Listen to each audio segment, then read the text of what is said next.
Bonjour à tous, aujourd'hui Antonio et Olivier Bonjour. sur la chaîne YouTube de Cessia. Alors aujourd'hui Olivier, je ne sais pas ce que tu en penses, mais je crois que nous allons parler des imprimantes Braille. Et oui, et nous avons décidé de vous parler de ça parce que il se trouve que nous en avons une sur notre bureau. Alors de quelle imprimante s'agit-il?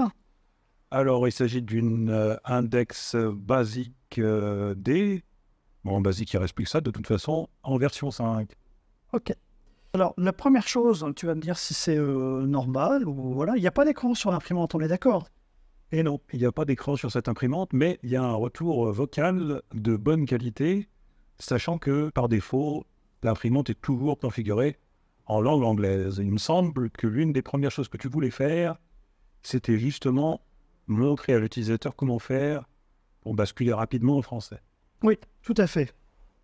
Alors pour ce faire, je vais aller voir le panneau de commande qui a du braille, hein, et je vais chercher un bouton qui s'appelle menu.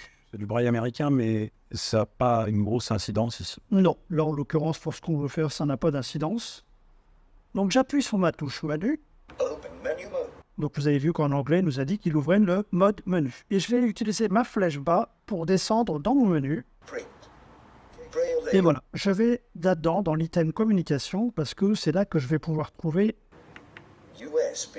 mon histoire de langage. Pour info, tu es descendu 3 fois avec la flèche bas Oui, jusqu'à communication. oui, Et ensuite, j'ai fait flèche tu vas droite. appuyer sur la flèche droite, voilà, pour aller dans le sous-menu communication. Voilà. Et donc je descends. Manage Wi-Fi network. Wizard for Wired network. Presso manage Bluetooth. Speech feedback. Alors speech feedback, donc c'est comme Synthèse vocale. synthèse vocale. Je vais appuyer sur ma flèche droite. Speech volume. Medium. Donc le volume, c'est pas ce qui m'intéresse. Speech language. Alors ben voilà. Alors, United Kingdom. je vais donc appuyer sur ma touche OK Select English. United Kingdom. et je vais faire défiler mes langues. States, English, India, Español, Español, América Central y Caribe. Español, México. Suomi, Alors je ne veux pas la mettre comme ça parce que je vais rien comprendre. Français. Et voilà, je reconnais la voix de notre ami Bruno d'Acapella pour le français. Je me dis que c'est Antoine, moi. Non, j'ai peut-être tort. Italiano. Français. C'est Antoine, pardon. Je n'ai rien bu à midi, je le dis à tous nos internautes. Je vais donc appuyer sur la touche OK si je ne dis pas de bêtises. Sauvegarder les paramètres. Sortie du menu.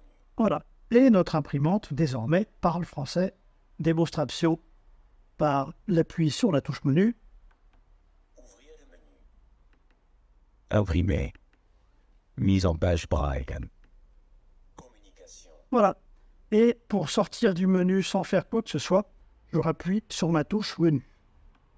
Sortie du menu. Alors, c'est pas un rigolo, notre ami Antoine, hein, mais bon, c'est en français. C'est en français, il est neutre. Bon, ben, voilà, on comprend tout ce qu'il nous dit.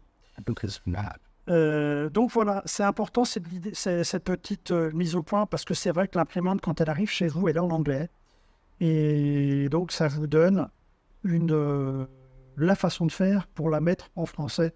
Vous avez vu qu'il n'y a pas beaucoup de manipulation quand même, que ça se fait somme toute de façon simple. Et Index a un projet de faire en sorte que, en fonction des fabricants qui commandent, la langue soit automatiquement pré-réglée. Donc, il se pourrait qu'il ne soit plus nécessaire de faire ça dans un avenir assez proche. Mais pour l'instant, c'est nécessaire. Et bien voilà, donc c'était juste pour vous montrer dans cette première vidéo le changement de langue de l'imprimante, la mise en français. Merci de nous avoir suivis. Et bien moi je vous dis tout de suite, même bientôt, à très bientôt.